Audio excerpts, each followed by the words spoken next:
আচ্ছা, কুরবানির তো কাছে আয় বললো, তা গরুগুলো তো বিক্রি করা লাগবো। পাটি মাটি কি আছে? আচ্ছা তাহলে দেখমনি পাটি মাটি আছে নাকি। আচ্ছা তাহলে দেখিস। কি ভাই, গরু বিক্রি করবেন বলে? হ ভাই, গরু তো বিক্রি করে চাইতাছি। তা আপনার কোনটা চয়েস হয়, কালাডা না লালডা? দেখেন। গরু তো দুইটাই ভালো আপনি। তা আমার তো ভাই ভালো লাগছে ভাই এই কালাটা, ভাই কালাটা 100 ভাই। কালাটা কত রাখবেন? কালাডা যেহেতু আপনার পছন্দ হয়েছে, এ দিয়েন, 3.5 লাখ দিয়েন। কি কইলে? এই গরু 3.5 লাখ? গরু একবারে মাশাল্লাহ।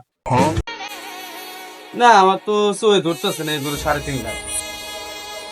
আচ্ছা যান, যেহেতু আপনি কইছেন, আপনি তাই আমারটাও তাই। গরু এটা দুই দি। লাটকির বলা 2 টাকা করে গরুর দাম, ফাজলামি করে আসতেছে না? ভাই আমি তো 2 টাকা কই নাই, 2 লাখ কইছি ভাই। 2 লাখ কইছে? এই গেটলা গেটলা।